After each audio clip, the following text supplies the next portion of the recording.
नमस्कार दोस्तों, मैं नेहा गुप्ता आप सभी का स्वागत करती हूँ अपने चैनल स्टडी मेट नेहा पर।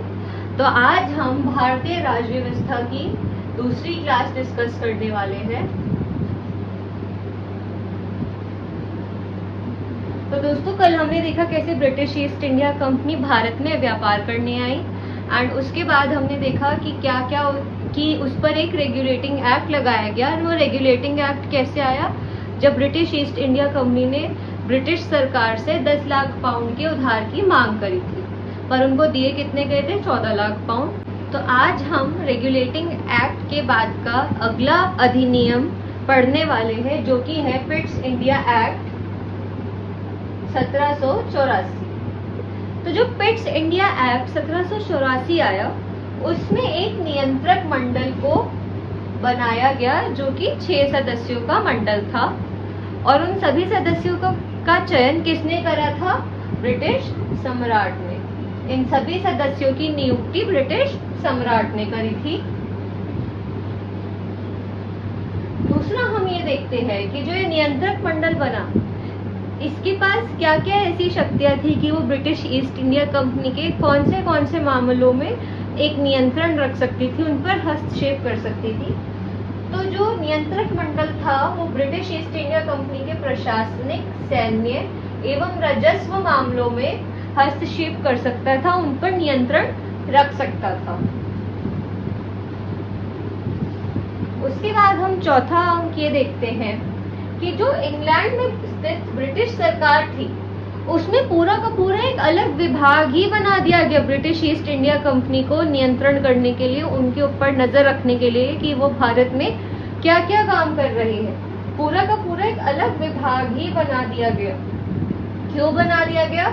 कंपनी निदेशकों एवं भारतीय प्रशासन को नियंत्रण में रखने के लिए, उनके ऊपर नजर रखने के लिए कि सारा काम वहां पर ठीक से करा जा भी रहा है या नहीं करा जा रहा।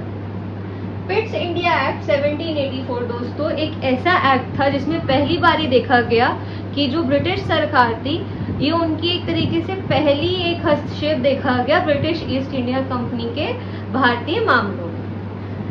पिट्स इंडिया एक्ट 1784 के बाद हम पढ़ते हैं चार्टर एक्ट 1793।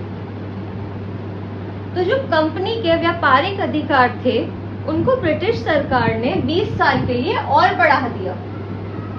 और जो बोर्ड ऑफ कंट्रोल था, यानी कि आपका नियंत्रक मंडल, जो उसके जो सभी अधिकारी थे, उनका जो वेतन था, जो उनकी सैलरीज थी, वो कहां से दिए जाने लग गई? भारतीय कोष में से।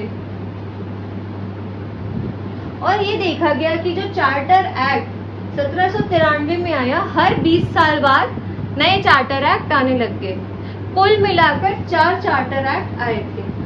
अगर हम हर 20 साल के हिसाब से देखें तो सबसे पहला एक्ट आया 1793 में। उसके 20 साल बाद कब होगा? 1793 प्लस 20 कितना हो गया? 1813 में दूसरा चार्टर एक्ट आया। 1813 के बाद कब आया? 20 साल बाद 1833। फिर उसका अगला कब आया?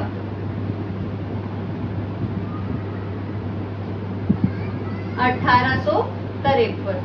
और जो ये 1853 का चार्टर एक्ट था, ये आखिरी चार्टर एक्ट हुआ। तो दोस्तों, आइए हम इन दोनों को फिर से संक्षेप में एक बारी पढ़ लेते हैं।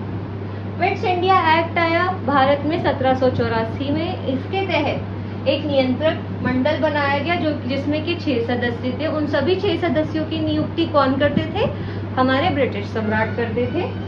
और जो ये नियंत्रक मंडल बनाया गया, ये ब्रिटिश ईस्ट इंडिया कंपनी के किन मामलों में हस्तक्षेप कर सकते थे, उन पर नियंत्रण रख सकते थे? प्रशासनिक, सैन्य एवं राजस्व मामलों में।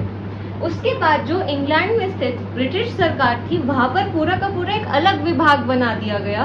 क्यों बना दिया गया? कंपनी निदेशकों एवं भारतीय प्रशासनों के ऊपर नियंत्रण रखने के लिए। उसके बाद आज हमने पढ़ा चार्टर एक्ट 1793। तो चार्टर एक्ट के तहत जो कंपनी के व्यापारिक अधिकार थे उनको और 20 सालों के लिए बढ़ा दिया, और जो भी बोर्ड ऑफ कंट्रोल यानी कि नियंत्रक मंडल के अधिकारी थे, जो उनका वेतन था वो कहाँ से दिया जाने लग गया, भारतीय कोष के अंदर से। और उसके बाद हम ये देखते हैं कि हर 20 साल बाद नए नए चार्टर अधिनियमों का पारित किया गया। पहला चार्टर एक्ट आया 1793 में, दूसरा आया 1813, तीसरा आया 1833 और सबसे आखिरी आया 1853। तो दोस्तों, आज हमने इन दोनों अधिनियमों के बारे में बात करी। जो आने वाली कुछ और 3-4 वीडियोस रहेगी उनमें हम इन्हीं अधिनियमों के ऊपर बात करेंगे और कैसे उन्होंने हमारे संविधान को बनाने में मदद करी।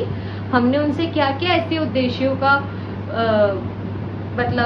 उनसे क्या क्या ऐसे उद्देश्यों से हम उनसे इंस्पायर हुए कि हमने अपने कॉन्स्टिट्यूशन में, अपने संविधान में उनको डालने की सोची, और उनकी ऐसी क्या गलतियां थी जिनसे हमने बचने की सोची। मैं आशा करती हूँ कि आप सभी को मेरा पढ़ाया हुआ समझ आ रहा होगा, और अगर आपको वीडियो अच्छी लग रही हो और सब कुछ समझ आ रहा हो तो आप इसे लाइक और शेयर ज़रूर करें, एंड प्लीज़ चैनल को भी सब्सक्राइब करें। Thank you so much.